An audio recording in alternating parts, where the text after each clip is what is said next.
everyone is watching Iran right now. Nuclear threats, military strikes, regional power play. But I want you to ask yourself this one question. Why is America not bombing Iran into the ground?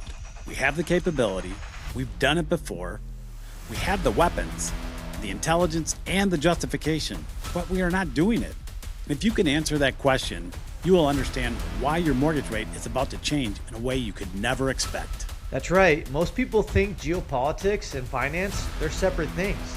But I'm here to say they're not. The smartest investors in the world are already positioning themselves for what is coming. While you're watching the news, they're making moves that will determine whether you own a home or you rent forever. By the end of this episode, you will know why waiting is no longer an option. You will understand what is actually happening beneath the headlines, and you will know exactly what your next move has to be, because the window is closing faster than you realize.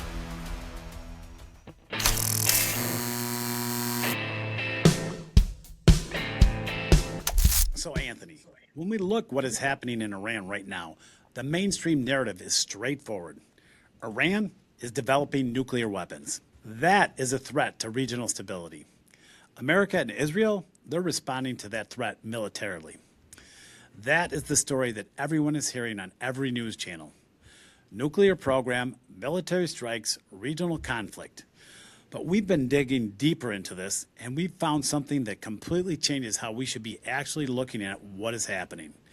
The real story has nothing to do with Iran being a nuclear threat. The real target is something much larger. What are we actually seeing here? Yeah, it's the petrodollar. That is what is actually under attack here. In 2023, when America froze Russian assets and kicked Russia off SWIFT, every country on earth watched that and realized, hey, the dollar is no longer safe anymore. It is a political weapon now.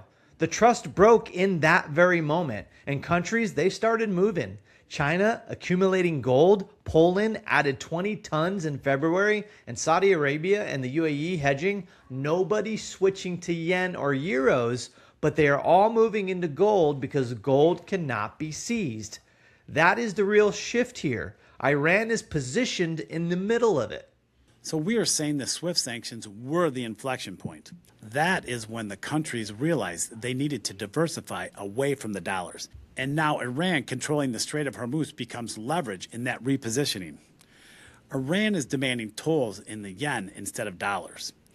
That is a direct attack on the petrodollar system. But here is what does not add up. If Iran is challenging American financial dominance, why is America not just destroying Iran's ability to do that? We have the military capability. We've done it before. So why aren't we doing it now? Because the simple fact is, Saudi Arabia and the UAE said no. They told us directly, you cannot use our airspace. You cannot stage from our territory. That is the real signal here. Why would our closest allies refuse to support us? It's because they do not want the oil market disrupted. But more importantly, they are not convinced anymore that betting everything on American protection is in their best interest and their best move. So they're hedging, positioning for a post-dollar world. Our closest allies are preparing for what comes next, which means the reset, it's not coming, it's already here. Welcome, as we celebrate the 75th anniversary and third quarter quell of the Hunger Games. So, if countries are moving away from dollars and towards gold, and our closest allies are hedging their bets on American dominance, then America, they can't just sit back and let this happen. The administration has to have a countermove. We've been tracking signals about the Federal Chair Reserve changing.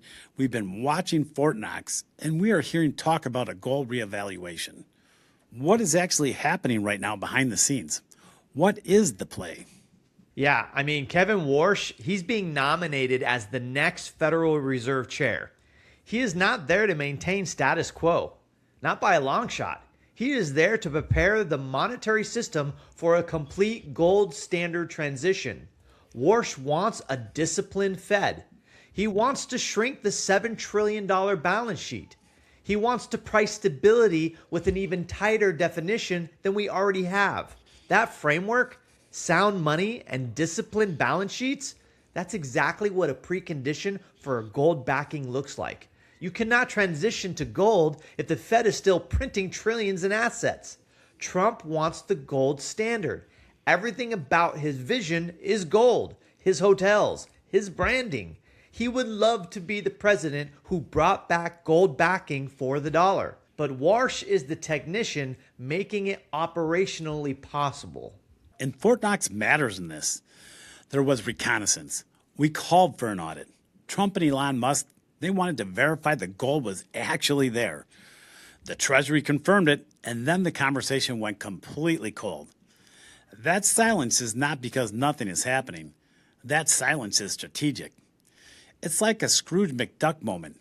They jumped in the vault and realized, holy shit, we really do have it. And then the question became, what do we do with this now? Because a good chess player never shows their next move. They stay 2 steps ahead. The fact that they went silent so fast tells us they saw something and revealed they have a hidden ace up their sleeve. And that ace is the ability to bring back the gold standard and stabilize American currency. But here's what people are missing. This is not really about the gold standard. It's about the American standard. That's the Renaissance moment for American prosperity. Our GDP, our entire system is built on leverage. We can borrow more than we have. We can spend more than we make. That leverage is what creates exponential growth. Other nations, they simply can't do that. They only use what they have, and that's why their quality of life and GDP are minimal compared to others. This move is about ensuring that the next 100 years of global leverage flow through America and not from it. When the petrodollar collapses, America pivots to gold backing first, before anyone else. Why not be the first nation that establishes the new standard? That is the real play we're seeing here. That is how you maintain American dominance. Not by defending the old system, but by creating a new one. She's not who they think she is. She's not a leader. She just wants to save her own skin. It's as simple as that. I think that's true. But she's become a beacon of hope for the rebellion, and she has to be eliminated. So if the gold standard reset is coming, and America is positioning itself to lead that transition, what does that actually mean for someone trying to buy a home right now? Because the instinct for most people is to wait. Wait for rates to come down. Wait for prices to crash. Wait for that perfect moment. But what we are saying, that waiting is the exact wrong move. And if you don't believe us, that's fine. Keep waiting, because that's exactly the road that leads to renting forever. We're not saying this to sell you something. We're not saying this to shock you. We're saying this because the facts do not support waiting. Americans have been making financial decisions based on fear for far too long. Fear that rates will drop. Fear that prices will crash. And that fear is pricing you out permanently. The math says something completely different. The math says act now. Yeah, I mean, there are $35 trillion in homeowner equity right now. Most homeowners locked in rates 3 to 5%. They have zero incentives to sell. That frozen housing stock, it's a price floor. Even if demand drops, inventory, it stays constrained. Prices do not fall significantly. They plateau or drift slightly. The person waiting for a 50% crash is never getting that chance. That fantasy, it just doesn't exist. What actually happens is worse for new buyers. Prices, they stay firm. Affordability, it gets worse. The reset does not create a fire sale. It creates a permanent 2-tier market. Existing owners are fine. New buyers, they get locked out forever. So do not try to time this. Do not try to wait. Lock in borrowing before the reset. Even at 6 to 7% now, that beats 8 to 9% later when supply is still tight. And here's the hard truth. If you're still sitting on the sidelines thinking things will get better, you're making a $200,000 mistake. Not because we said so, because the math said so, because the timeline says so. If the reset happens mid-2027, that is less than 2 years away. For someone trying to buy, That's not a very long runway. Every month you wait now costs you leverage and negotiating power and the ability to lock prices in before rates adjust upwards. This is not fear-mongering. This is the timeline. This is the math. And if you think I'm just another salesman telling you what you want to hear, then don't listen to us. Keep waiting. Keep renting. And in 5 years, when you realize you timed yourself out into a permanent renter status, remember this moment. Remember that we told you the facts. Yeah, I mean, the window is closing, not because we want to scare you. It's because the reset is coming, because leverage exists right now that will not exist in 18 months. Because the decision you make in the next 90 days determines whether you own your future or whether you will rent forever. That is not a hyperbole. That is the consequence of waiting. So act now, not later. Lock in your rate while you still have leverage, because in 12 to 18 months, that leverage you see right now, it disappears and you are locked out. But I've been watching you, and you watching me. I'm afraid we've both been played for fools.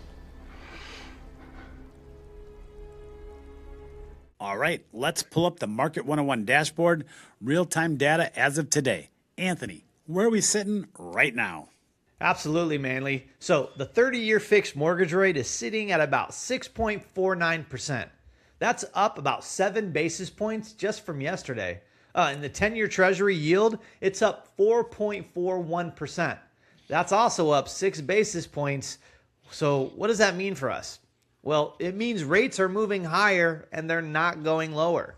The bond market is signaling inflation concerns and geopolitical uncertainty. So for a homeowner, that means if you are thinking about locking in a rate today, it's going to be better than tomorrow. And if you're floating, you're taking on that risk. Rates are trending up, not down, and that is what matters. The bottom line is, if you need a mortgage, lock it. Don't float it. That's today's dashboard.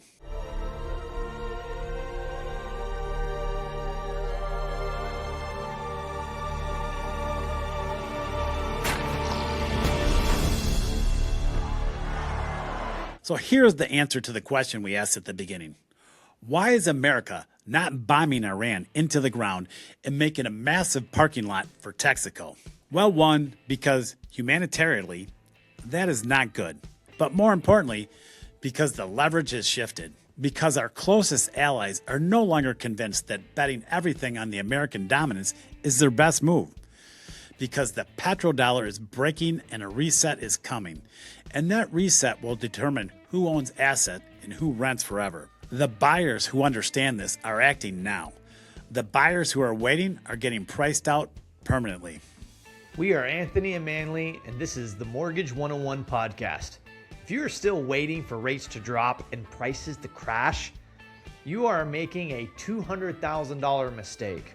So share this episode with someone who is sitting on the sidelines and thinks that unicorns are real, aka that they are going to magically wake up and prices are going to be lower and rates are going to be lower. That is the definition of a unicorn. It simply does not exist, and it will never exist in our lifetime, because that window, it's closing. We'll see you next week. Unless you believe in unicorns. From the heart of Wisconsin to the waves of Hawaii, Manley and Anthony keep it real, not salesy. Breaking down rates and the truth you need to know, with a little soul and a little homegrown flow. It's the Mortgage 101 podcast, where real talk meets home at last. Manley's got that Midwest soul. Anthony brings that island roll when the market swings and you don't know